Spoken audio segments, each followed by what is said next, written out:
Good evening, everyone. This is Dolores Cannon with the Metaphysical Hour, and this is February the 10th, the year 2012, so we're live tonight. And we're leaving on Sunday, so we'll be gone for a whole month. So it'll mean it'll be back to the archives again while we're gone, because it's too hard to do it when you're crossing so many time zones.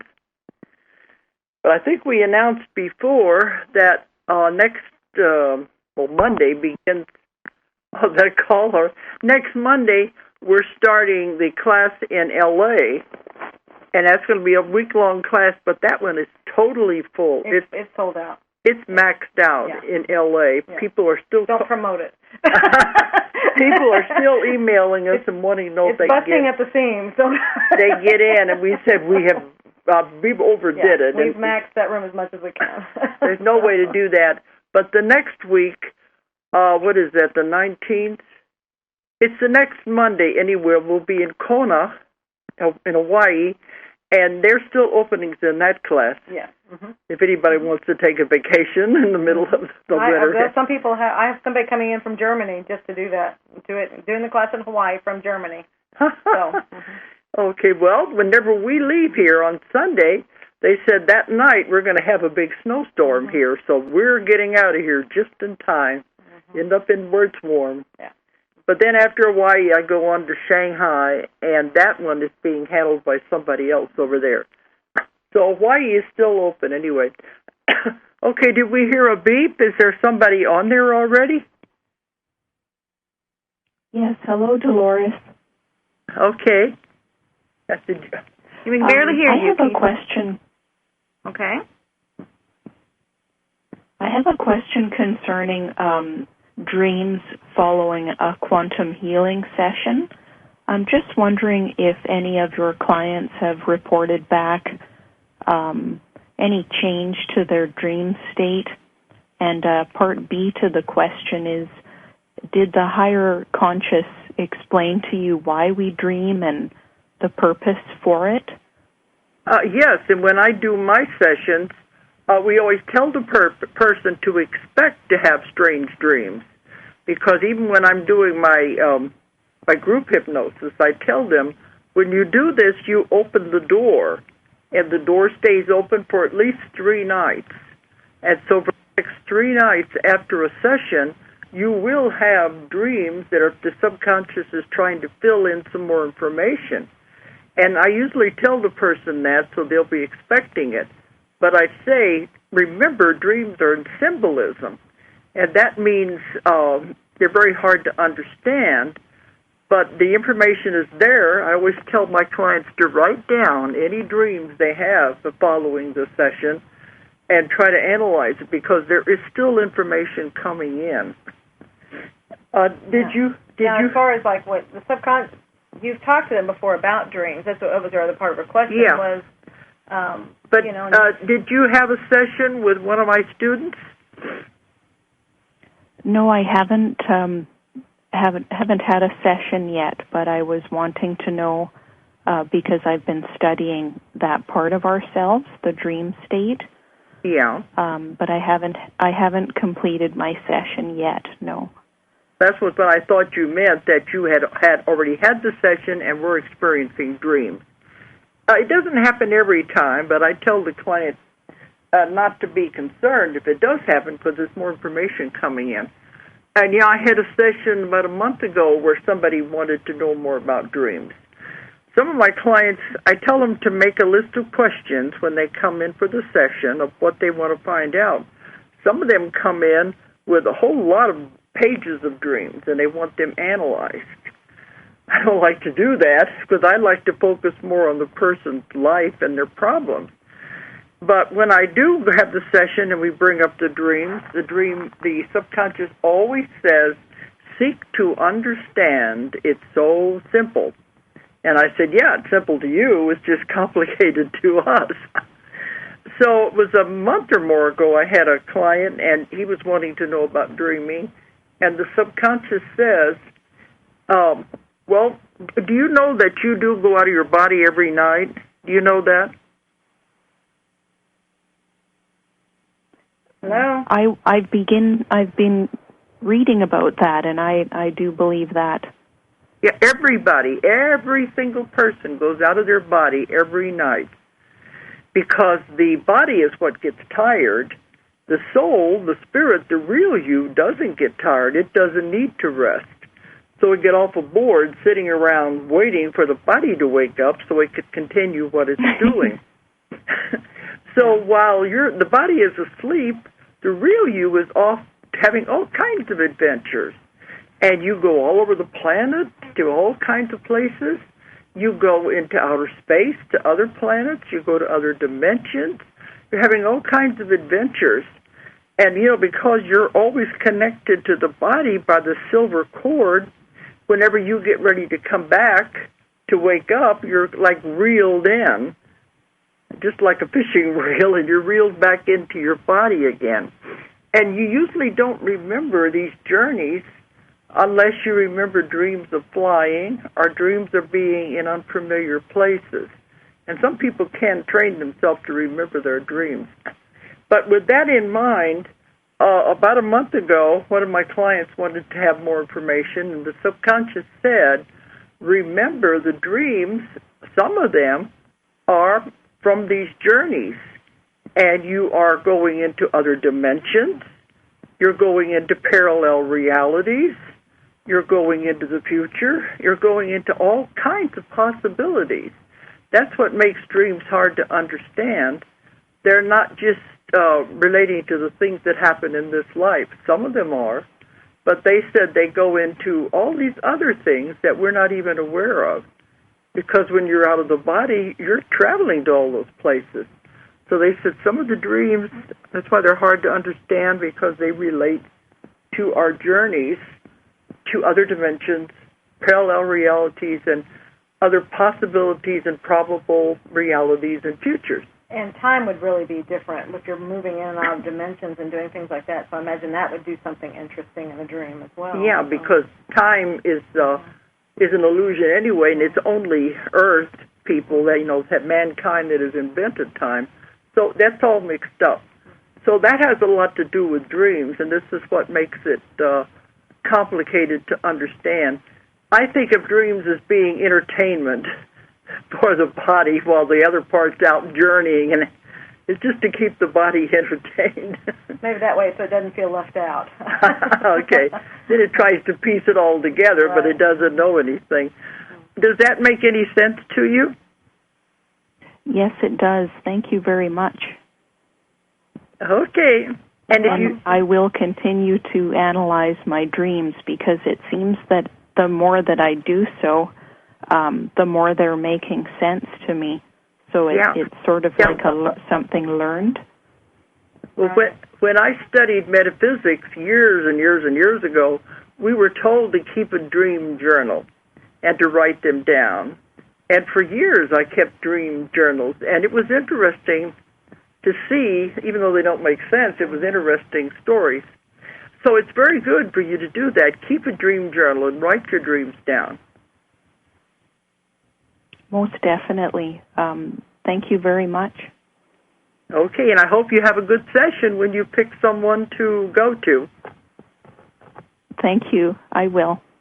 Just remember, they're all practicing out there, so I hope you have a good session with them. Okay. Thank you. I look forward to that. Okay. Bye-bye. Okay, good night. Good night. Okay, so anyway, it's going to be interesting to me when we go to Shanghai. Julia's going to leave me in Hawaii. She's coming back after Hawaii, and I've got to go on to Shanghai. Don't you feel sorry for her?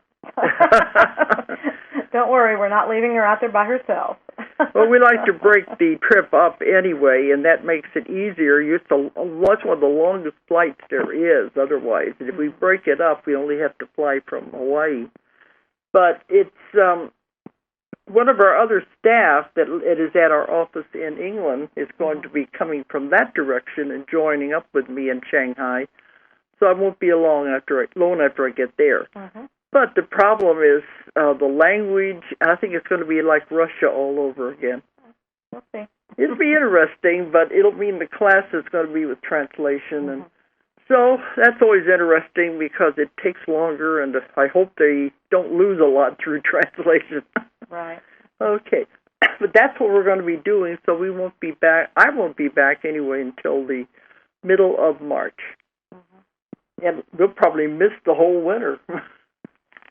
That's okay. I missed the summer. We left in the middle of June when it was 105. Missed the summer. I missed the fall. I come back in the winter, and we haven't had a winter yet. I miss missing the fall. That would have been nice to caught a little bit more of the fall. So I don't know what temperature it is or what time zone or what season or anything. So body just tries to figure out where it is. Okay. Well, we welcome any calls tonight. I better give out the toll-free number. It's 888-627-6008. 888-627-6008. And we welcome calls because the only thing we're going to do tonight, I'm going to be discussing some questions that have come in with emails. And we get hundreds of emails. I just pull out the ones that I think might be interesting. Or representative of, because a lot of them are similar, and so it's kind of representative of the whole. Yeah, what people are interested in. But all of you who do email in, we get so many emails. You just wouldn't believe the hundreds and hundreds of emails that we get. And it's absolutely impossible for me to answer everything. I try to read the majority of them when I'm here, which becomes a full-time thing. And then the office tries to answer some, but it's impossible to answer them all. So don't feel left out if you don't get an answer. Just know you are contacting us and we are paying attention to them. But some people email, and the next week they'll email again and say, why haven't you answered me yet? That's the reason why we're still wading through it. And sometimes it can be a month before I find one and I think, oh, this should have been answered. That's the trouble. There's just so much. And everybody in the office has all got all these other jobs to do. And we're going through a lot of changes. So we're growing. A lot of growth spurts, and so... We're growing tremendously. So we're trying to delegate a lot of this work out to other people. Okay, so if anybody has a question, tonight would be a good time to do it. Because it'll be archived and you can't call in with an archive. No. Unless you want to talk to Seth, who is the one who puts this together. Okay. Well, I had some of these questions that people ask at my lectures, too. But these are a little complicated, these first ones are, but I just thought, well, maybe people have thought about these things. We had two where the people wanted to know about the nature of God. There's one. Let's get that first, then. Before I go into this, is going to be a deep subject. Okay, who's there? Hello, this is Jackie Dolores. How are you? I'm fine. Yeah. Okay, I had a question for you. I wondered, because you are able to work with your clients at the somnambulist level. Yeah. You have some critics that say that the responses that you get may not be accurate because they come from the subconscious. How do you react to that? Well, what they're talking about, the subconscious, that's the part I don't work with. The subconscious part that the psychiatrists define as the subconscious is the childish part of your mind. That's the part that the hypnotists use in the light levels, especially when they're trying to have habits, stop smoking, lose weight. That's the light level. That's the subconscious mind that most of the psychiatrists refer to. I don't work with that part. Well, on that part, you still have a lot of conscious intervention. Oh, yeah. Too, so you wouldn't. It wouldn't. So you're working at a deeper level, which is beyond the subconscious. You're saying. Oh, yeah. Whenever you go to the deep level, you get that old conscious mind out of the picture, and then you can get to the real source of knowledge. Because the part that I work with, I call it the source of all knowledge. It has all of the answers. and there isn't anything you can't ask it. And also, if I ask the same question through hundreds of people and they're all saying the same thing, no matter how strange it may sound, you have to figure that gives it validity, because they don't know what I'm looking for, they don't know what the other people have said, and they all say the same thing. But the answers I get are answers that nobody knows. Right, but you might also define, if she has a hang-up with the word subconscious, you just call it that, but that's not what... Because when I first found out how to contact this part that I work with, that I can reach in the somnambulistic level, I didn't know what to call it, because I knew it wasn't that other part, that what I call the childish part. It wasn't that. It was so much, much bigger. So I was calling it the subconscious, because I didn't know what else to call it. They said, we don't care what you call us, we don't have a name anyway. We'll work with you. But if you want to define it, the part that I'm working with is the higher consciousness, the oversoul, the higher self. It's what the early psychiatrists, Freud and Jung, were calling the universal consciousness. That's the part I work with, and that's the part that has all of the answers. So I've never had a critic say that I was working with this childish part. No, what you were saying is that they weren't always accurate. No. So, but this part is. They were concerned that maybe the responses weren't always accurate. I actually read that one of your reviewers had said that, and I was just curious. I was more interested in what you had to say about it, how you responded to that, and you've given me a very, very good insight. You're saying that you work at the level of the oversoul or the higher self, or what Jung called the universal consciousness, which is the source of all knowledge. So then I found a way to contact. I found a way to contact that, and most of the other hypnosis methods, they say don't go to the deep level because strange things happen there. Well, if you read my books, you know strange things happen there. They don't know how to handle it, so they just leave it alone and keep the person at the light level where the conscious mind is very active, and the conscious mind is what makes the mistakes and the inaccuracies.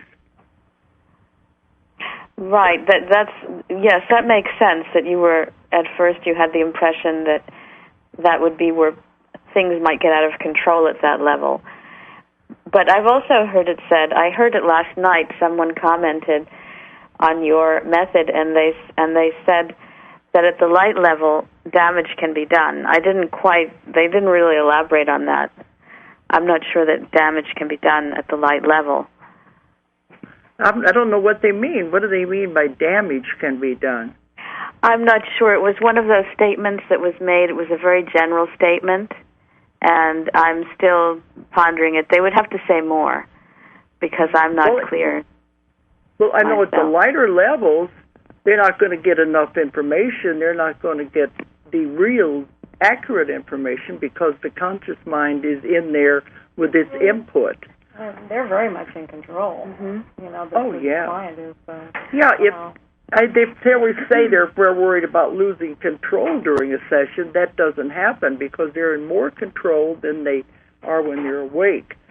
Even in a light level, if something was going on the person didn't like, they would either wake themselves up, they'd stop the session in some way. But, of course, anything can be dangerous in the wrong hands. There are some hypnotists out there who use those light levels to implant suggestions that are not good for the person or that are harmful. Now, that depends on the integrity of the hypnotist. But usually, this part that I work with that's always there, it's like the guardian of the person. And if that part, I'll call it the subconscious, I don't know what else to call it, if that part doesn't trust the person that they're working with, the hypnotist, it won't allow information to come through, and it will stop the session. Or it won't allow it to get very deep or anything. No, it won't allow it to happen because it doesn't trust the person. Right. There has to be that trust established. But anything can cause damage if a hypnotist uses any method in the wrong way. any person using something. I mean, yes, but you are really unique in the sense that you do past life regressions at the somnambulist level, whereas many other hypnotherapists are doing past life regression, but they're not doing it quite at the deep level that you're working. So they probably are getting different results that are not quite as valuable for the... Yeah, they're working at the light level. If you do a past life regression at the somnambulistic level, the person becomes the other personality totally, and they travel back through time like going through a time tunnel. And it's a huge difference between that and the light level. Right. That makes sense. At that level, your conscious mind's in there interpreting what it thinks it's seeing or what it thinks is maybe the scenario.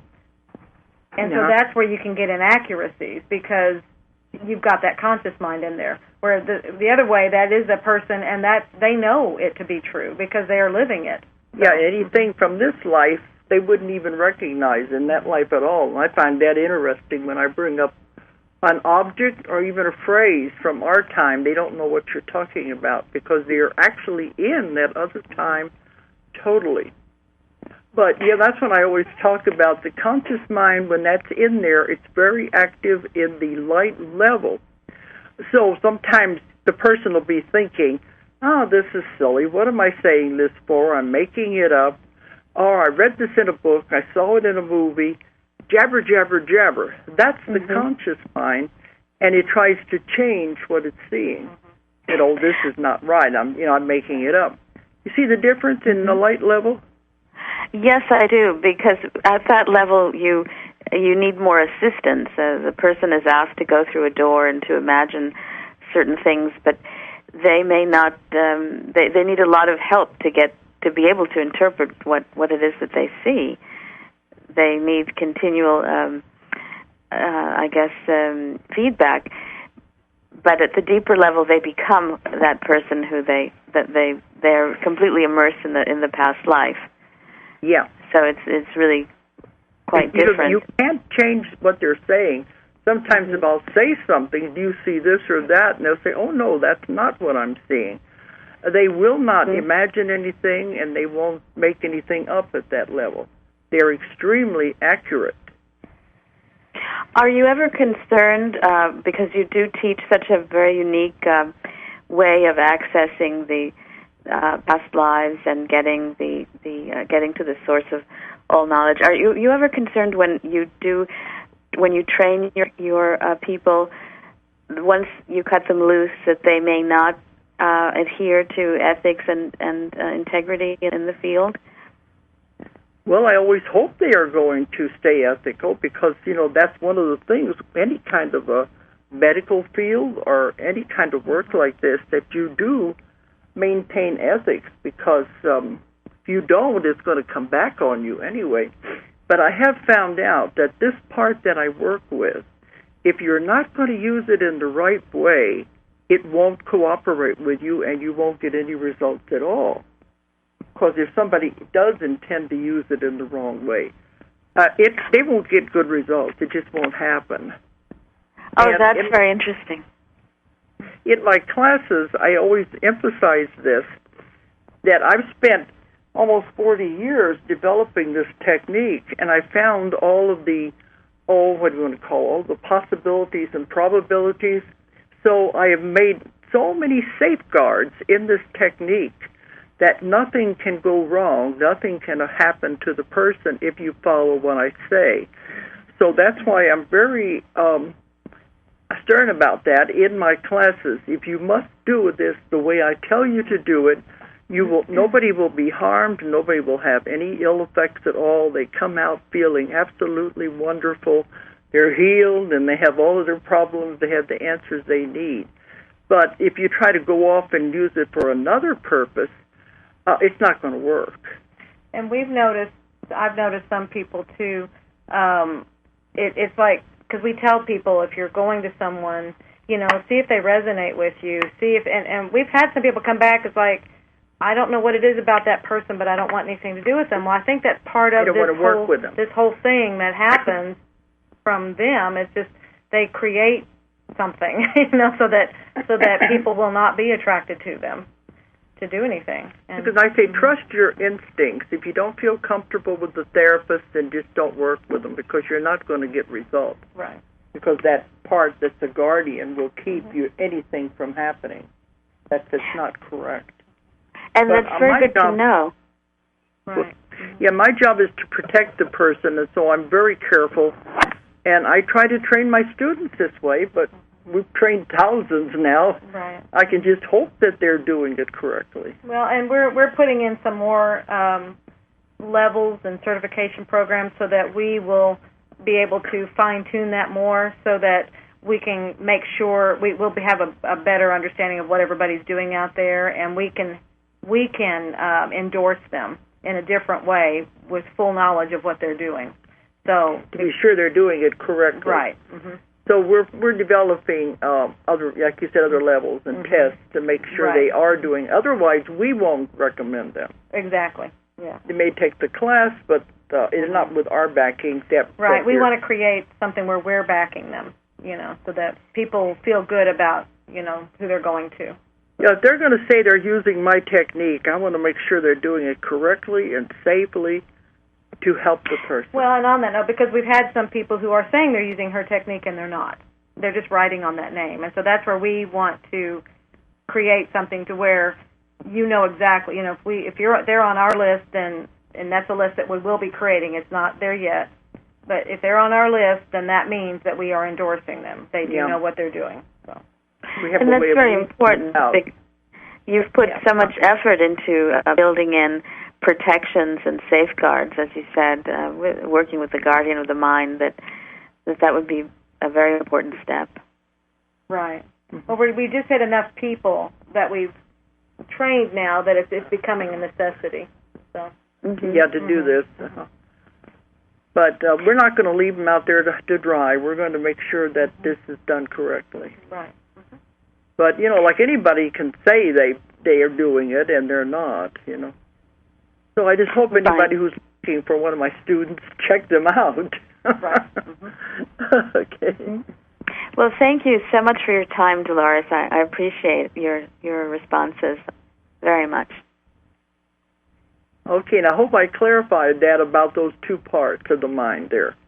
Oh, yes, you did. In fact, it's so interesting that you are able to access what you call the oversoul and the universal consciousness. I think that's very, very different from what people have said about the subconscious level and the inaccuracies that can ensue. So you did clear that up very well, and I appreciate it very much. Okay, because I've worked with them so long, I know them very well now, and they're never wrong. First, they give you the advice. You have your free will. Whether you want to follow it or not. But access what you call the oversoul. That makes a great deal of sense, and it's also good to know that in reading your book, when you read the case studies, that the information is drawn from that very deep level. Yeah, and that those people are responding in I do kind. thousands and thousands of cases. I don't write about all of them because there's way too many. I just pull out the ones where I think there is different kinds of information that people would be interested in.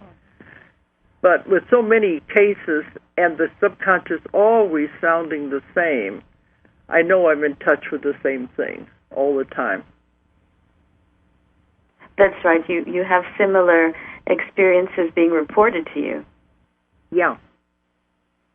Over and over again, and that can't be made up. Okay, but let me know if you hear anybody else saying anything that I want to clear up any inaccuracies out there. Well, that information I got from one of your book reviewers. That was one of their comments, and the other one came from. It might be best to email you the exact information, so I won't discuss anything that I perhaps shouldn't mention any names. Okay. On the air. Sometimes when they do the book reviews, they usually let us know they're going to do, and they send us copies of what it is, and they say, is this okay? Yeah, but they're going to be that person's opinion. Yeah, they're entitled to their own opinion. And sometimes on Amazon, people send in their own opinions, and I don't know, they don't understand what I'm doing. They're coming to their own conclusions.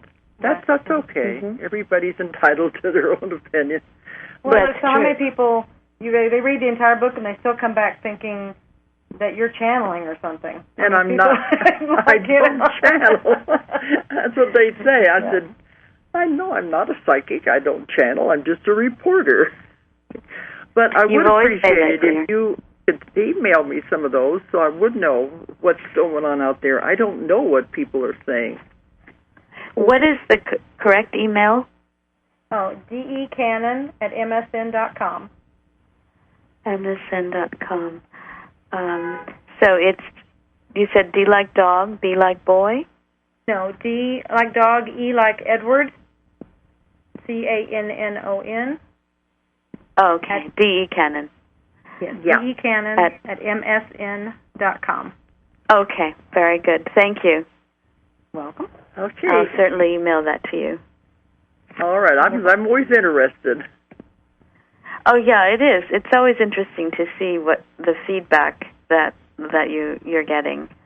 I think it gives you, it's just interesting to read, to know what's on their mind. Very good. All right. Well, thanks again for your time. Okay, bye-bye. Take care. Bye-bye. Thank you. Okay.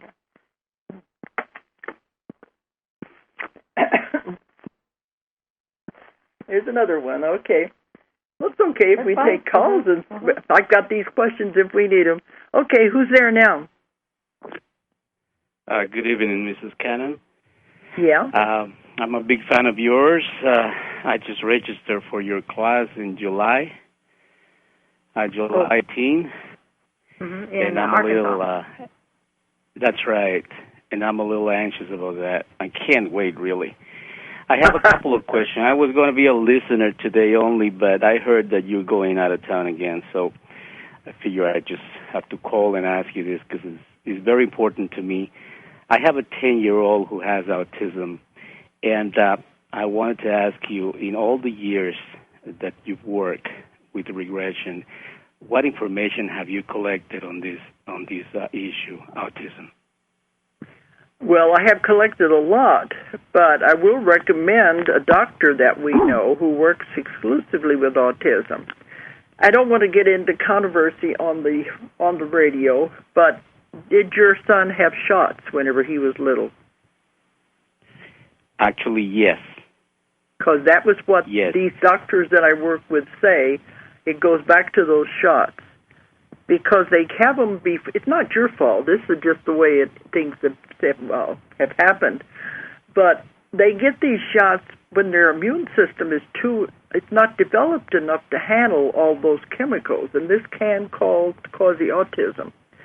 Well, I know a doctor who has left the medical profession because he couldn't take it anymore, and he has his own natural health clinic. And he is specializing in autism. And he's been studying it from a doctor that began in the 1960s on it.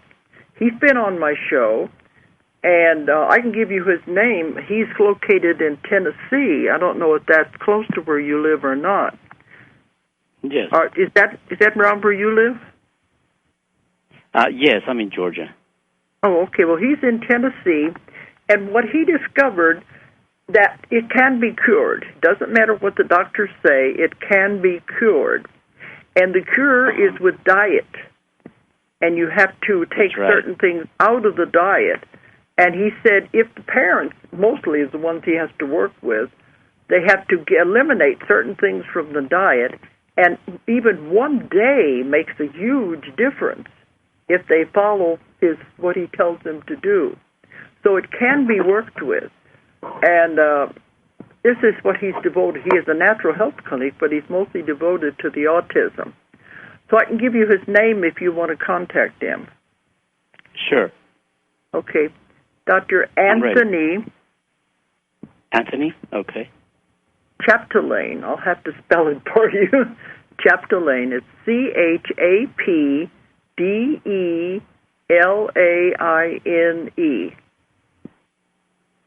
Chapdelaine. And you said, remember roughly when you did that show with him? Because there's a whole show done with him. I did a whole show, where he talked about the autism and the diets and how it was working. He has a website people can check in on.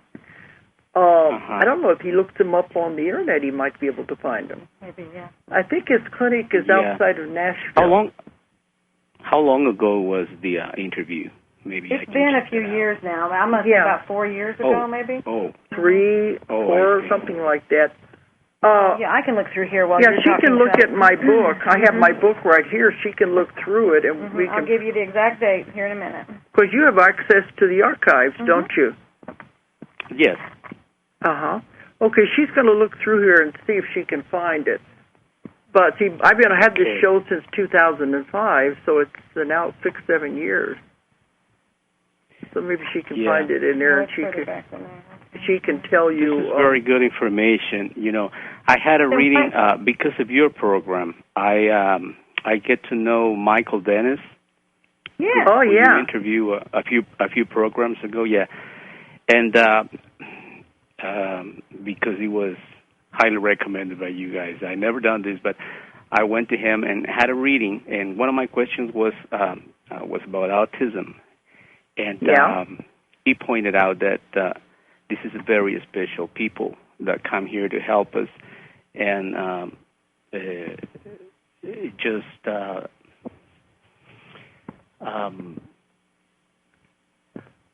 with a mission. If you go back to when you're on the spiritual side.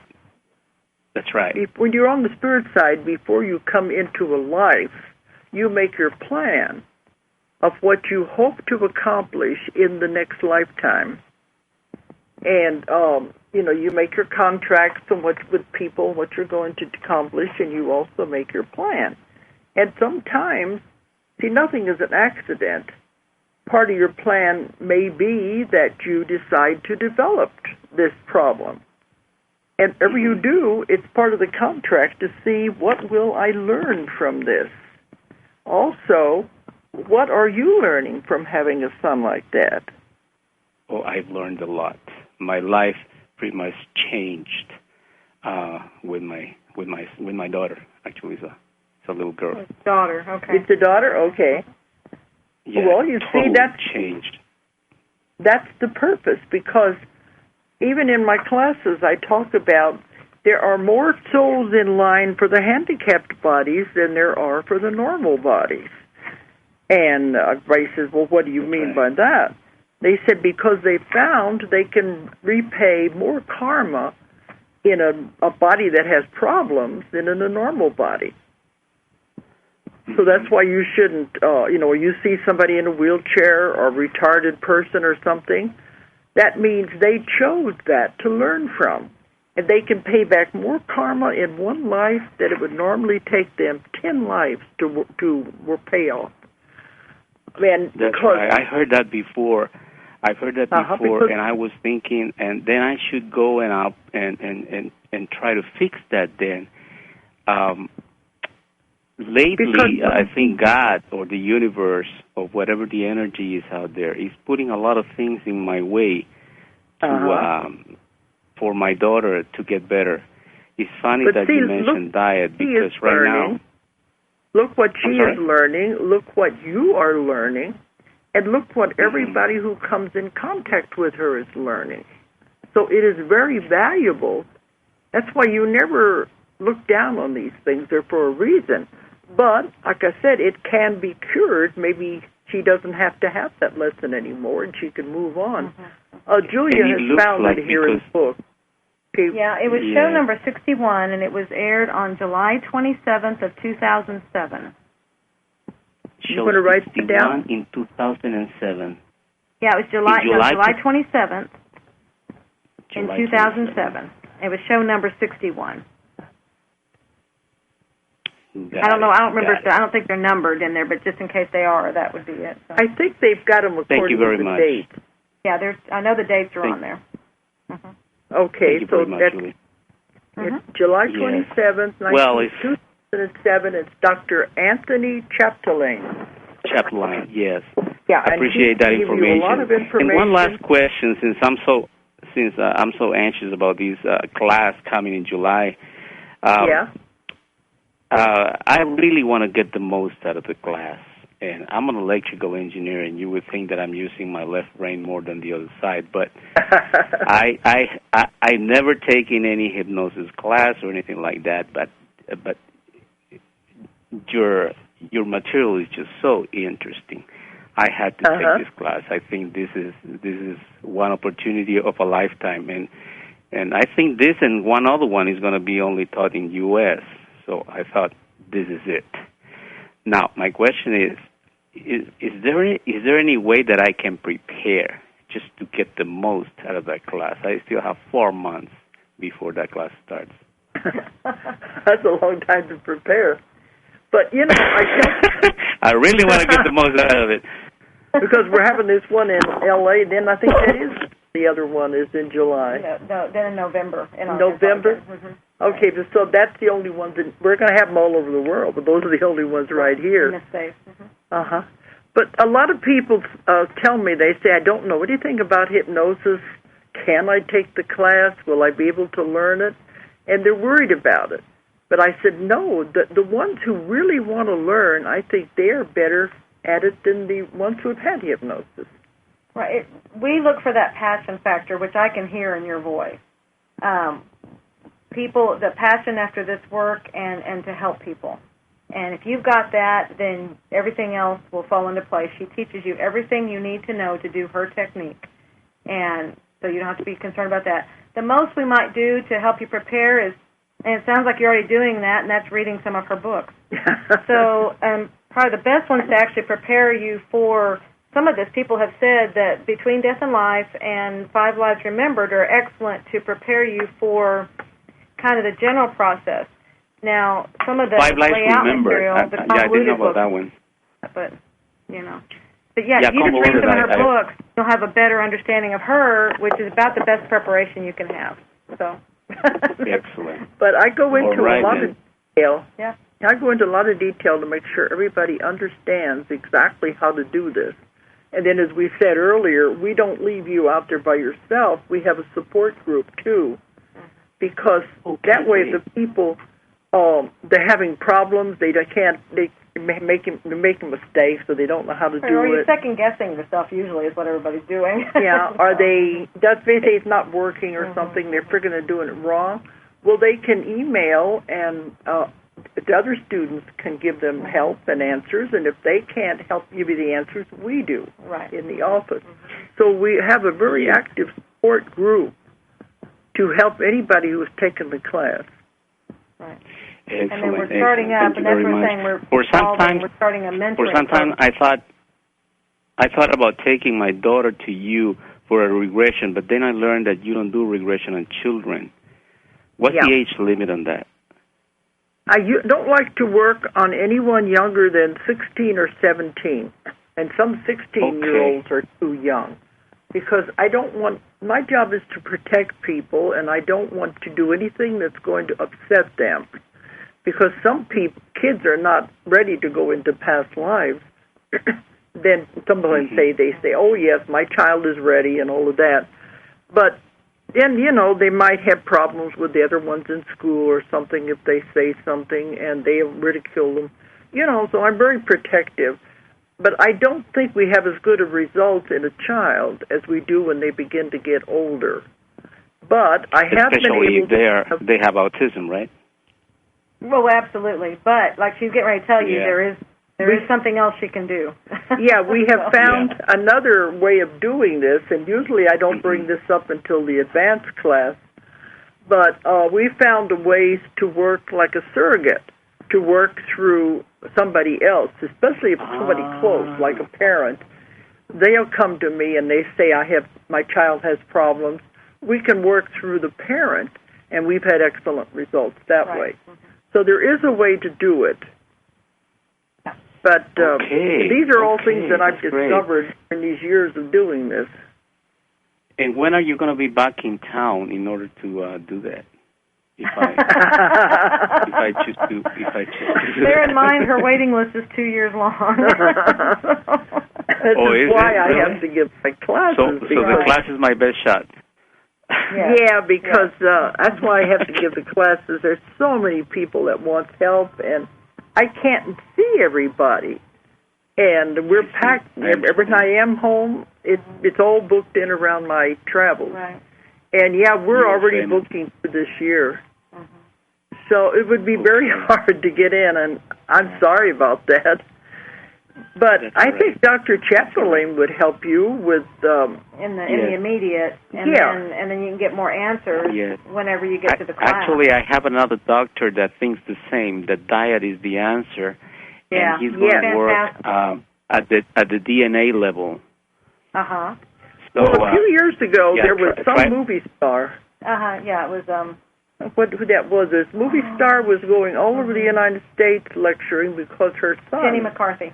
Who? Jenny McCarthy. That's right. Jenny McCarthy. Her son had autism, and she found out how to cure it with the diet. And she was lecturing everywhere, trying to tell people, and the doctors really came down on her. They were really angry at her. They said she was making all this up, that it didn't happen. And she had videos of her son when he was bad, and then as he gradually came out of it. But they just didn't like it because she was telling people. Yeah, and she's somebody people would listen to. Yeah, she was famous enough they would listen to what she was saying, and the doctors were not happy.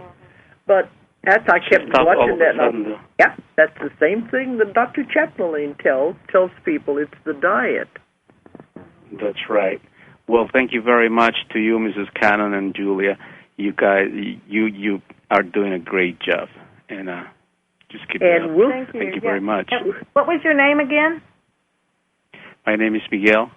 I actually called a couple of programs ago. We talked about the Spanish books, remember? And I was going to be I was just going to be a listener today, like I said, but I have to ask you about these autism. Well, we look forward to seeing you then in July. Yeah, we're having our conference first. We have our 3-day conference in July, and we're having the class immediately afterwards. Mm-hmm. I did find the Spanish books, by the way, not the Convoluted Universe, but I found Nostradamus 2 you have on Amazon. But to my surprise, it's like 8 times more expensive than the English version. I don't know why. There must be a good reason. Well, they have to ship it over from Spain. Okay. Well, thank you very much, ladies, and you have a great evening. Thank you, Miguel. And we'll see you in July. And I hope you enjoy the class then. Okay, bye-bye. Okay, well, boy, this time is going fast because everybody's been calling in. Right. That's good. I hate to get into a deep subject here, but pick a lighter one. Well, we only got about another 5 minutes or so, so I don't want to get into something really deep. That's the thing. Okay, but the one they wanted to know about God, this one email said, if God created the aliens and the aliens created us, who created God? I've been thinking about this all of my life. The other God? Well, that's the same thing. Because that's what they don't understand, and I didn't know it either because I have all these questions and I always want to find out more, is that we think God is the ultimate because that's all we know, but we kept asking questions, and it's in my Convoluted Universe book. There's several cases where they said there's others beyond God. God was created by another God, and that God was created by another God, so it's endless. Right. This God that we know of is the God of our universe. And there's other gods of other universes. And that's why all the universes have different laws and regulations, and they're all worked in different ways. And they told me some of these universes you couldn't possibly understand because they talked about planets that are like square, oblong, like triangles, and that have all kinds of weird, strange orbits, loop-de-loops, and And I said, well, those things don't obey the law of physics. And they said they obey the law of physics in that universe. Right. So every universe has a different type of rules and regulations, I guess you would say.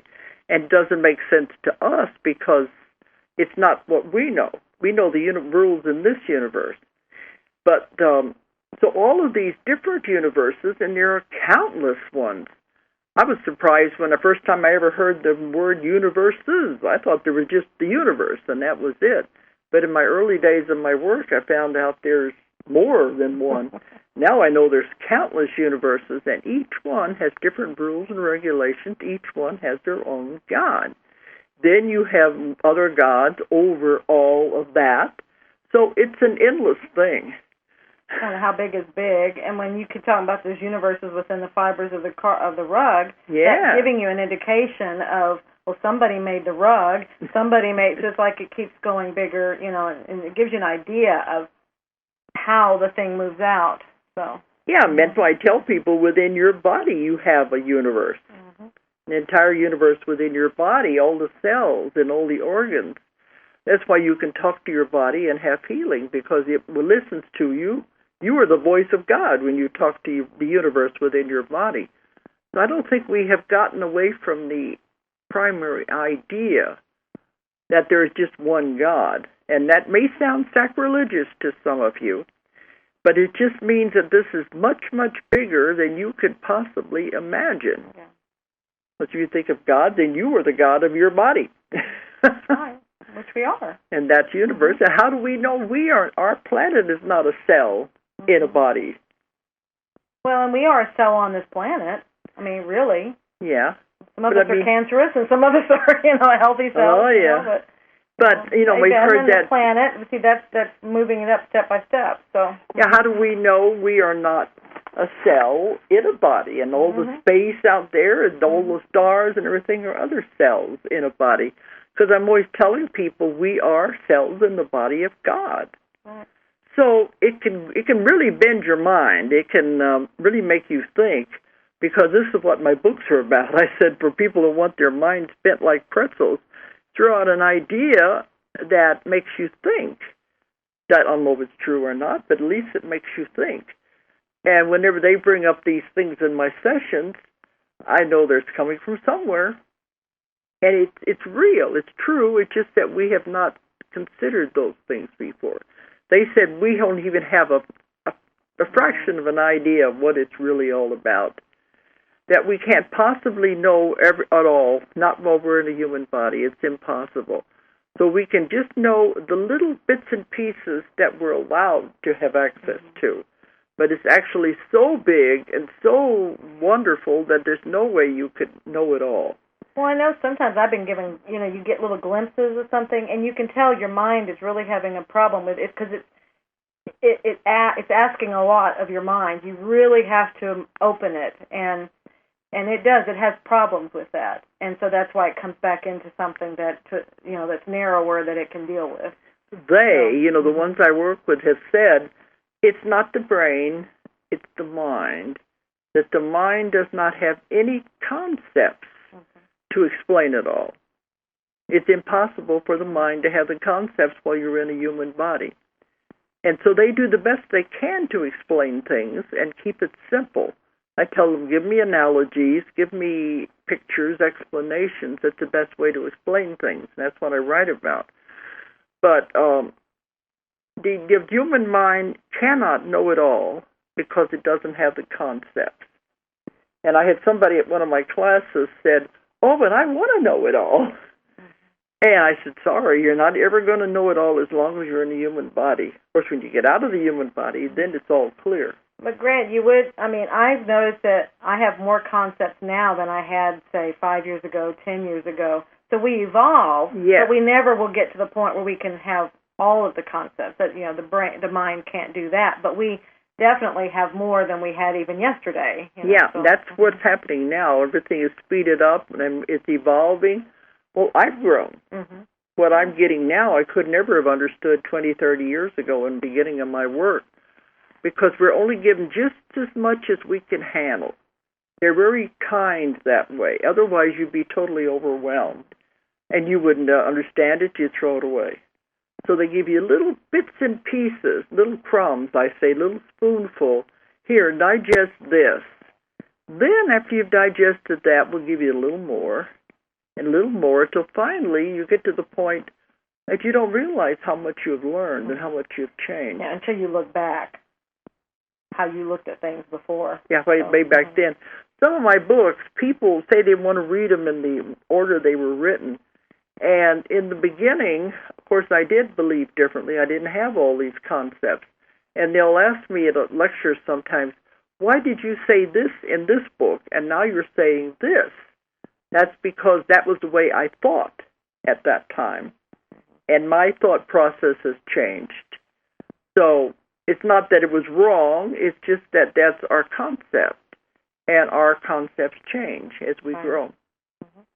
So if they read them in the order I wrote them, they'll see how I evolved. Absolutely. Well, boy, we have come to the top of the hour that fast. I guess I'm going to save all of those questions until we have another show when we don't have anything to go on. Right.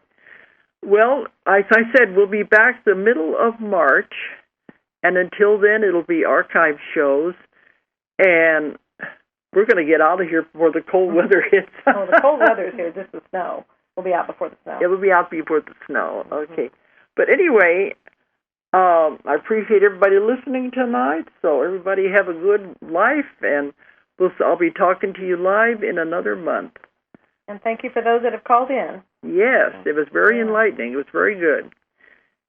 So thank you, and good night, everyone. Make it great. If you enjoyed the show, check out more of our other videos, and be sure to subscribe and click the like button. Thank you for listening to the Metaphysical Hour with Dolores Cannon.